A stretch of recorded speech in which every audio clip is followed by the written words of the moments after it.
Using an S&P 500 fund and using a global fund are both popular ways to invest for the long term, but which approach is better for your own personal long-term investment portfolio? That's exactly what we're going to be going through in this video, looking at the fees, the portfolio data, the past performance, and more. Before we get into it, feel free to leave a comment down below. Let me know what you do for your personal investment portfolio. I'm going to tell you exactly what I do personally at the end of this video. But without further ado, let's get into analysing these two different types of funds. So the particular S&P 500 fund we're going to be looking at is the VUSA. It's an S&P 500 ETF.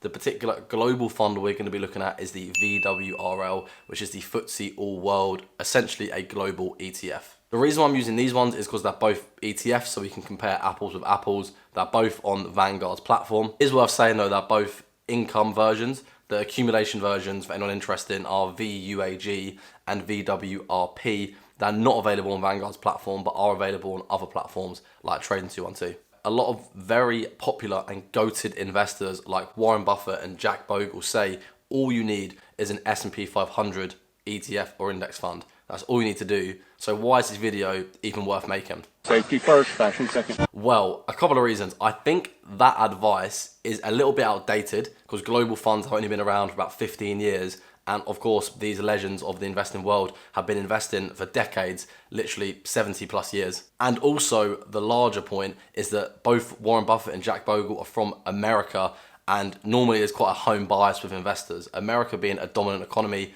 they obviously back America. For us international investors, when we're not earning dollars, it may not make sense to have all of our money in companies that are earning dollars, which is why, should we be globally diversified, using the global fund comes into the question. We're going to come back to that later, but let's first compare these two funds that I mentioned, VUSA and VWRL. First of all, their number of stocks that they hold in each ETF. So VUSA, no surprise, has 503 stocks, being the S&P 500.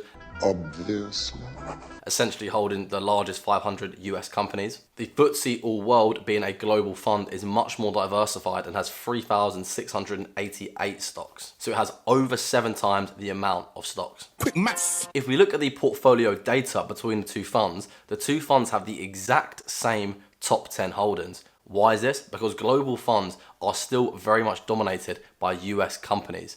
If you look at the FTSE All World, this VWRL, 59.1% as of today is held in US companies. So if we go down and look at the actual top 10 holdings, the top 10 holdings are the exact same companies. But the key is the actual percentage it makes up of the fund is much smaller. So Apple is 4.05%, whereas with the VUSA, the S&P 500, Apple is 7.19%. So of course, because the VUSA holds only 500 stocks, each stock makes up a high percentage, whereas a global fund, as we just shown, has 3,688 stocks. So it still has the largest US holdings, just as a smaller percentage allocated, because it's investing in thousands of different stocks. And that is something important to point out. The VWRL still has the S&P 500 inside of it. It just has other international stocks as well. An extra 3,185 international stocks, to be specific. Quick maths. Now we've gone through that, let's look at the past performance of a S&P 500 fund and a global fund. I'm using this tool called Portfolio Visualizer, which is brilliant, and I only discovered it recently through my friend Toby. I put in some assumptions here. Unfortunately, global funds only date back to about 2009. As I mentioned, they've only been around for about 15 years. So we're starting it from 2009 with $100, adding $500 a month, and we can see the results between the two different funds. As you can see, the S&P 500 fund gives you $225,000, whereas the global fund, in this case VT, gives you only $162,000. So that's roughly a $63,000 difference, which is quite a large gap. You can obviously see from the graph, they follow literally the exact same sort of growth. It's just the US fund, the S&P 500, has grown by more than the global fund. Interestingly though, up until about 2016, the returns were pretty much the exact same. It was only since 2016 onwards that the S&P 500 has sort of taken off, and that's just due to the very strong performance of the US stock market over the last 5 or 10 years, particularly with the big tech stocks. Now, of course, you always see that disclaimer, you can't really rely on past performance, and I'm going to say the exact same here. Just because the S&P 500 has performed better, Is it going to perform better going forward? No one knows. There is this idea in the stock market that there's eventually a reversion to the mean. Because US stocks have technically increased by more than the rest of the global economy, there should be some sort of reversion to the mean where things level out and US stocks drop. But of course, the global stock market is very complicated and no one actually knows what's going to happen. Has the S&P 500 peaked? Has tech peaked? No one knows. But one more thing that's worth looking at as well is the Shiller PE, which I'll pull up on the screen now. This essentially shows how overpriced the S&P 500 is over time, and you can see it shot up a couple of times in a big way, mainly being Black Tuesday with the 1929 Wall Street crash and then the global financial crisis in 2008. As you can see though, we're currently at 30.09, which is still very high relative to historical norms. So just something else to consider. Is the S&P 500 overvalued? No one knows, but it has shot up quite a lot over the last decade and it appears to be overvalued looking at this Shiller PE metric. Not to say it won't continue shooting up and performing well and being overvalued, literally no one knows. In terms of the fees, the S&P 500 has a lower fee. It's actually a third lower, 0.07%, whereas the VWRL, the FTSE All World, has a 0.22% fee, so it's 3 times more expensive. However, I've run the numbers. If you assume a 7% return over the next 30 years and you minus the S&P 500's fee, and then you minus the FTSE All World fee, the returns are largely exactly the same. Using the S&P 500, you result in 360k. Using the FTSE All World, it gives you 350k. So it's pretty much almost the exact same. And the point I'm trying to get across here is, even though the VUSA has a much lower fee, because the fee's already so rock bottom, it doesn't actually result in that many more pounds in the end over the long term. Although, of course, when you can reduce your fees, it's important to do so. But it's more important than reducing them from, say, 1% to 0.2%. The marginal gain of then going from 0.2 to 0.07 isn't as large, of course. In terms of dividends, the S&P 500 has a 1.34% dividend, whereas the FTSE All World has a 1.99% dividend. So they're both relatively small dividend payers, but the FTSE All World has a slightly larger one. So we've been through quite a lot there. We've been through the number of stocks, the portfolio data, the past performance, the fees, and the dividends, 5 key metrics to look at. Hopefully now you're sort of forming your mind on which approach you'd prefer and think is better. Ultimately, the bottom line is the S&P 500 has performed better recently, particularly over the last sort of 10, 15 years. Is that going to continue? Who knows? It's anyone's guess.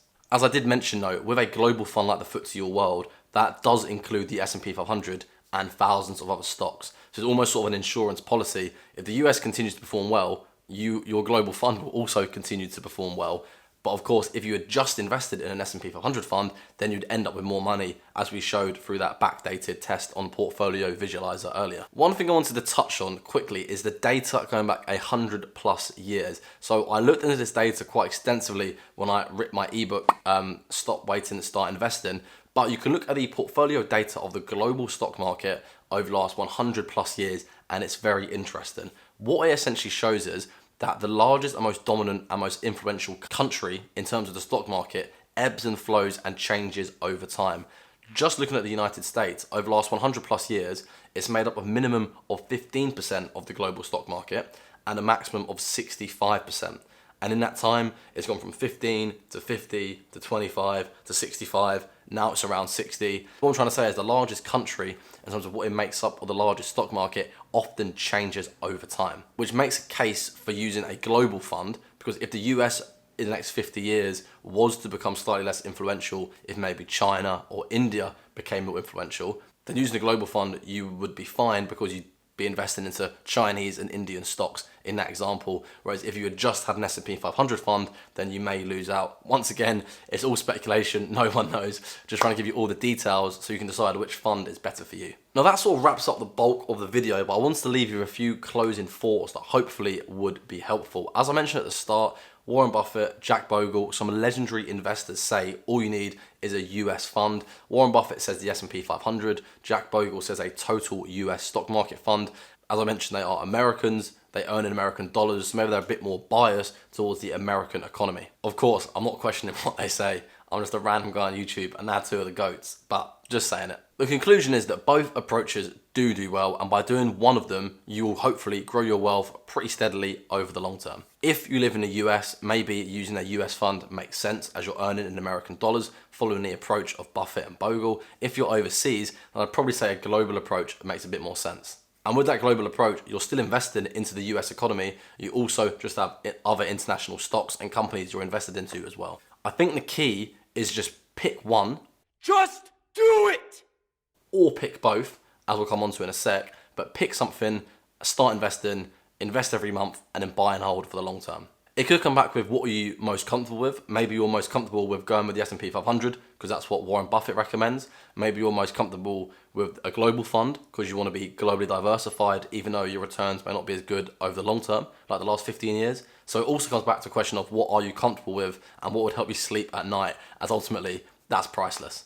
As I mentioned, you could use both. I get this question a lot, and I know what a lot of my followers do is they'll have 50% of their money in an S&P 500 ETF or index fund, and then the other 50% of their money in a global index fund or ETF, like the FTSE All World. Nothing against this. You sort of can get, I guess, the best of both worlds, and if you really can't decide, you could just split it 50-50, so you're doing both. But of course, the one thing to note is there is a lot of overlap between those two funds. As already mentioned a couple of times, that global fund will already include all of the S&P 500 in it. But once again, if that's what keeps you happy, if that's what makes you comfortable, that's what helps you sleep at night, then that could be the best way to go. Me personally, as is well documented on this YouTube channel and my other social media pages, I use a global fund. I actually use one called the FTSE Global All Cap.